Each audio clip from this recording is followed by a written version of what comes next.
वो कहते हैं ना, जो भाव रखते हैं आप, उस भाव से गुरु जी आते हैं। और बिल्कुल पिन ऑफ साइलेंस, बिल्कुल आवाज नहीं आनी चाहिए। सेवा भी आंखों के इशारों से और हाथों के इशारों से होनी चाहिए। तब तो सेवा का मजा है। बोल के तो सभी सेवा कर लेंगे, वो पकड़ा दे, चमचा पकड़ा दे, कटोरियां पकड़ा दे, ये रह गया, टिश्यू दे दे, वो सेवा नहीं है, वो शो है। ठीक है ना? तो सेवा तभी करो जिसको पता भी ना लगे कि सेवा भी हो रही है और सत्संग भी चल रहा है और गुरु भी बैठे। जैसा जैसा आपका मन और भाव होता है वैसे वैसे गुरु जी भी आते हैं अपनी संगत के साथ। तो संगीता आंटी के साथ हमारा बहुत पुराना याराना है, बहुत ज्यादा पुराना। कहाँ हम लोग शहर सपाटे के निकले गुरु जी के साथ, पता नहीं कितने हमने स्टेज कवर किए। शुरू की बातें जब सत्संग होते ही नहीं थे, संगत होती नहीं थी, थोड़ी होती थी। भोपाल में हम 30-40 जने जाना है, भोपाल की संगत 10-20 है ना। तो ये संगत बढ़ाना और ये संगत की सेवा ये गुरु जी की आज्ञा से होती है। ये ना हमारे बस की है ना आपके बस की है, कराने वाले वो होते हैं। तो हमारी सबकी जर्नी ऐसी शुरू हुई है कि पत्ते उठाओ, अपने बैग पैक करो और चलो सत्संग पे जाना है। कभी भोपाल जा रहे हैं, कभी जयपुर जा रहे हैं, कभी कहाँ नहीं, हम लोग काफी सालों से जा रहे हैं। और इस बार मैं कभी भी नीचे आई थी कभी कोई सत्संग में, तो मैं थक रही थी अपने बच्चों को भी। 10 साल हो गए, इनका नंबर नहीं आया, 10 साल बाद आया, ज्यादा हो गए। तो और यदि भर के संगत होनी चाहिए, भर के। मैंने कहा हाँ जी भर के होगी, उनकी रजा है, उनकी मर्जी है, जो आपका भाव है भर के होनी चाहिए। तो कोई कोना भी खाली होना चाहिए। तो जहाँ भक्त का भाव होता है, जहाँ भक्त की खुशी होती है, गुरु वैसा ही चलता है। जहाँ आपके मन में आ गया यार 40-50 लोगों का सत्संग करना है, इतना नहीं हम कर सकते, तो वो गुरु जी कहते हैं तो 40-50 का 20 ही रख दूंगा, क्योंकि दिल बड़ा होना चाहिए। आपका घर छोटा है पर दिल बड़ा है तो सारे समान आते हैं। तो ये जो हमारे अंदर का जो भाव है, जो गुरु को बुलाने का भाव होता है, ये बहुत ज्यादा इम्पोर्टेंट रखता है। क्यों इम्पोर्टेंट रखता है? क्यों? क्योंकि हर देखो यहाँ जितनी भी संगत आई है, क्या वजह कि हम सत्संग में आते हैं, क्या वजह ये भाग दौड़ होती है। कोई मतलब 1.5-2 घंटे लगा के दिल्ली के अंदर से आ रहे हैं, मेट्रो बदल के आ रहे हैं। क्या चाह है ये? सत्संग में आने का, संगत से मिलने का नहीं, सत्संग में आने का और अपनी आत्मा को गुरु से जोड़ने का। क्योंकि उनको पता है कि जहाँ इतनी संगत है, जहाँ आप चल पड़े तो गुरु ने तो आना ही आना है। वो अपनी संगत के बिना रह नहीं सकते। गुरु जी की सबसे अच्छी खास बात है और परमात्मा की खास बात ये होती है कि वो अपनी संगत के बिना नहीं रह सकते, अपने भक्त के बिना नहीं रह सकते। तो जहाँ संगत वहाँ गुरु जी की रंगत होती है। और ये पक्की बात है। आज मेरे जो बैठ है ना, इतनी अंदर से, इतनी सर्दी में भी जब होता है ना, पसीने छूट जाते हैं, तो ये और कोई नहीं, ये गुरु जी की एनर्जी होती है। क्योंकि इंसान से जब हम बैठते थे, जैसे गुरु जी बैठे हैं दिसंबर का महीना, और हम सोचे थे पूरी पंखा देते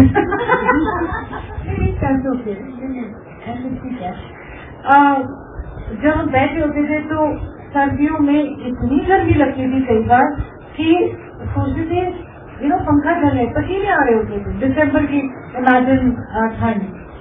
ऐसे जब हम गुरु जी के साथ डुगरी गए तो 28 दिसंबर आप सोचो कि कितनी ठंड होती है। दिसंबर के महीने में तो होती है और बहुत ठंड थी। पर जब आप पहुंचे, जाते तो बड़ी ठंड लगी। वार्मर्स पहले मैंने तो अंदर, जब हम गुरु जी में हेलीकॉप्टर में लेके गए, तो जैसे ही वहाँ पहुंचे, मैं कह रही हूँ कि इतनी गर्मी, गुरु जी को भी पंखा किया जा रहा है, इतनी गर्मी हो रही है। हाँ, ये भी सत्संग का पार्ट है। अच्छा, ये 2 कार्ड हैं, DL1T 9872 एंड 1552। इनको साइड करानी, चाबी दे दो, कोई है? हाँ जी, चाबी दे दो। 9872 एंड 1552। दोनों गाड़ी गायत्री है और एक किसकी है? एक तो है आपकी, आपसे कर लीजिए चाबी, साइड में करते। तो बाहर जाके इतनी गर्मी हमको लगी कि वार्मर, स्वेटर सब कुछ था और नॉर्मल हाफ स्लीव से सूट के अंदर ऐसे बैठे। तो ये जो गुरु जी की एनर्जी है, जिसको ऊर्जा कहते हैं हम, ये वहां होती है जहाँ पर संगत का प्यार हुआ है। एक सत्संग सुनाती हूँ कि जब गुरु जी के पास जाना शुरू हुए ना, तो मेरी जो फ्रेंड्स थी, सहेलियां थी, तो कौन सहेलियां, मुझे कहती थी तू कितने साल की थी तब मैं जब गुरु जी से मिली? तो 34 ईयर्स, 34 साल की थी। तो मैं मेरी फ्रेंड्स सब कहते थे ये क्या गुरु जी लगा रखा है, तो गुरु जी के पास चली जाती है। 4 दिन पहले मैं चली जाती थी। तो कहते थे ये क्या गुरु? मैंने कहा पता नहीं, मैं तो सबको लेके गई, ऐसा नहीं कि किसी को नहीं लेके गई। सारे रिश्तेदार उठा के बुलाए, सारा फ्रेंड सर्कल बोला चल चल चल, बट जिसको गुरु जी ने जोड़ना है उसको जोड़ना है। आए तो सभी, दर्शन तो सभी ने किए, 1-2 बार आए भी, अच्छा भी उनको लगा, बट कुछ जुड़ा नहीं उसमें से एक भी आ। तो ये रिश्तेदार थे और बस उनके आगे रिश्तेदार जुड़ गए, उनके आगे नुए बच्चे वो जुड़ गए। तो जो मेन जिनको लेके गई वो नहीं जुड़े, बट गुरु जी को पता था किस चीज को आशीर्वाद दें। तो मुझे कहा करती थी कि क्या ये चक्रों में, गुरु के चक्रों में पड़ रही है, ये क्या चक्र गुरु जी के पास जाती है। मैंने कहा बंदर क्या जाने करता था, जो मैं रस ले रही हूँ ना, मैंने कहा तुमको तो कुछ पता ही नहीं है इस चीज के बारे में। उनको तो रस भी नहीं पता था, हमने वहां जाके सीखा कि रस क्या होता है, शब्द कीर्तन नहीं पता थे। तो ये जो उनकी कृपा है, ये जो वो जोड़ रहे हैं, ये जो उनकी लगन है हमारे साथ, इसलिए हम आज यहाँ बैठे। तो यही कहना चाहती हूँ कि हम सोचते हैं कि हम गुरु से जुड़ रहे हैं, नहीं, गुरु हमको जोड़ रहा है। गुरु की सेवा करनी भी बहुत अच्छी होती है। वो कहते हैं गुरु पीरों की चाकरी वहां करेगी, आसानी से हो गई तो हो गई। अच्छा चलो चल जाते हैं बड़े मंदिर, चलो सिफारिश लगा के बड़े मंदिर में सेवा भी कर लेते हैं, सिफारिश लगा के बड़े बड़े एनुअल सत्संगों में भी सेवा मिल जाएगी, हम दिख जाएंगे कि हम गुरु के सेवादार हैं। नहीं, उनकी नजरों में ऊंचा उठना है, संगत की नजर में नहीं उठना। क्योंकि आप जब सेवा में लगते हो और संगत सेवा में जब लगते हो, तो आपका कोई दिन हो, त्योहार हो, आपके घर की शादी हो, अगर आपकी निष्ठा सत्संग की सेवा में या सेवा में है, तो आप सारा कुछ आपको क्या कहते हैं ना, फॉरगो करना पड़ता है, आपको उसको जाने देना पड़ता है। इसलिए क्योंकि जब लंगर की सेवा वो करती थी गुरु जी के टाइम पे बड़े मंदिर में, तो किसी को पता नहीं होता था, पर्दा होता था कौन सेवा कर रहे हैं, कौन लंगर बना रहे हैं। यहाँ तो बैग लगा के मेरे को लंगर की सेवा मिली, मैं मंडे की लंगर की सेवा के लिए जाता हूँ या जाती हूँ, मैं थर्सडे को भी जाती हूँ, मैं ब्ला ब्ला ब्ला, मेरे को इसकी भी सेवा है, उसकी भी सेवा है।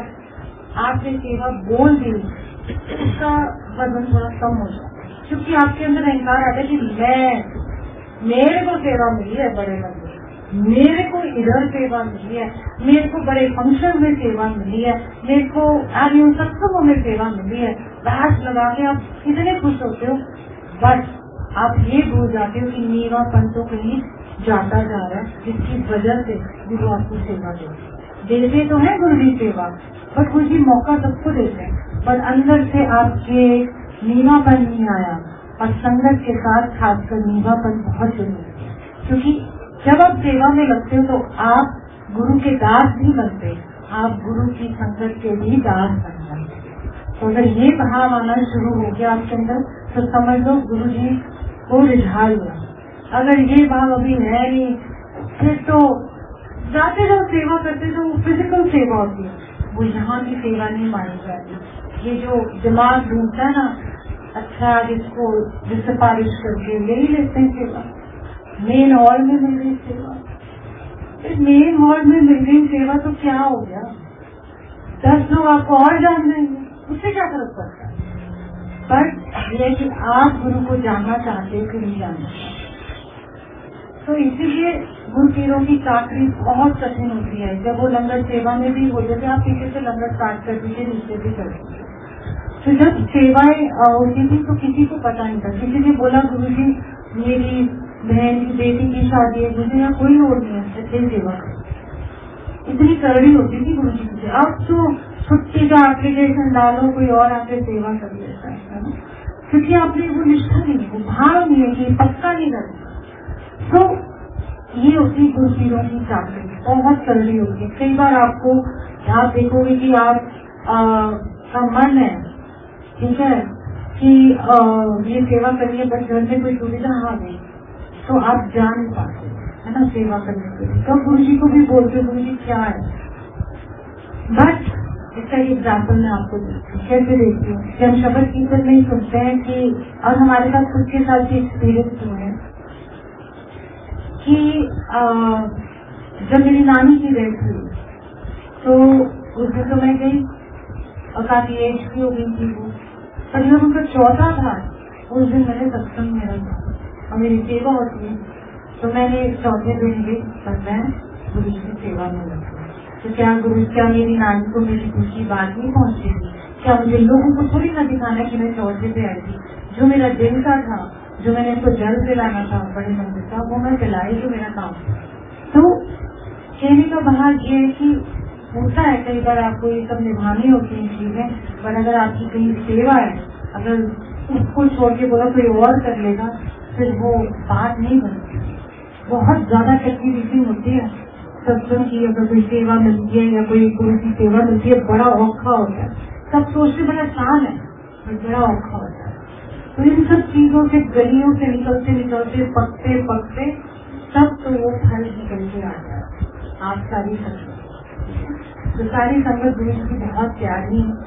और कई बार होता था कि जैसे किशोरी अंकल का सत्संग आप सब सुनते हैं कि उनके फादर की डेथ तो गुरु जी ने उनको वहां भी नहीं जाना। तो इमेजिन करो कि गुरु ने बोला कि नहीं जाना तो नहीं जाना, उनके संस्कार करो, तेरे बेटे करते हैं। तो उस टाइम पे आप सोचो कि आज की डेट में अगर ऐसा होता तो कितने तो आपको लानते पड़ते, कितने आपको तो जूते ही पड़ जाते हैं। उस टाइम पे गुरु जी से तो नहीं जाने दिया। तो ये गुरु पीरों की चाकरी बहुत मुश्किल है। आजकल तो फिर भी आसान है, सबको इजीली मिल जाती है, पर बहुत कठिन है। ये जगह बड़ी कठिन है गुरु के पास जाने की, आसान नहीं है बिल्कुल भी। कई बार आपको मन मारना पड़ता है। कई बार वो क्या होता है कि जब उनकी सेवा में लग जाते हैं तो सारे डिजायर खत्म हो जाते हैं, सारी इच्छाएं खत्म हो जाती है। अगर बंदा सोचता है ठीक है चलो कर लेते हैं, फिर ये नहीं कि वेट करता है कि मेरी इतनी इच्छा है कि कई बार हम हॉलीडेज नहीं जाते थे। मेरा तो मकसद ही होता था, मेरे से तो जब कोई बोलता ना छुट्टियों पे इधर उधर घूमने जाना है, तो मैं पहले सोची थी फ्राइडे का जो सत्संग है ना उसके आसपास या बहुत पहले हो जाए, 2-4 दिन फ्राइडे टापना मुझे बहुत मुश्किल, क्योंकि ये सबके अंदर की एक अवस्था होती है, आवाज होती है। तो मैं सोची थी मैं कितनी हॉलीडे करके जाती, बड़ी गायन है मैंने गुरु के चक्कर में, ये सत्संगों के चक्कर में ये तो कोई जाती ही नहीं है ना। बट क्या करूँ, उनकी सेवा थी, उसको कारवा को आगे बढ़ाना, और किस लिए, ताकि सारे लोगों को ब्लेसिंग पहुंचे, उनकी कृपा पहुंचे, उनके बारे में पता लगे और भरपूर आनंद और रस। तो इसलिए जितनी भी यहाँ सारी संगत आई है ना, बस बहुत सिंपल है गुरु जी से जुड़ना। सत्संग में जा रहे हो ना, अपने लिए जाओ, गुरु के लिए नहीं आ गया। गुरु तो है बैठे, वो क्यों आपको बुला रहे हैं कि आप आओ और गुरु जी से जुड़ो। कुछ नहीं करना, आपने बस बैठना है, शब्द कीर्तन सुनने, जो भी प्रसाद मिल रहा है वो आपने लेना है, और जो सत्संग में कर रहा है शांति से बैठो। हाल चाल मत पूछो एक दूसरे का, मेरे बच्चे कैसे हैं, अच्छा तेरी बेटी की शादी हुई, अच्छा उसका बच्चा नहीं हुआ अभी तक, अच्छा मतलब आगे पीछे जितनी भी बातें हैं ये तो आप पूछ नहीं कर सकते। ये जो माहौल है ना 2-3-4 घंटे का, इसमें ये सब नहीं होना चाहिए। आओ बैठो, अपना मन जोड़ो।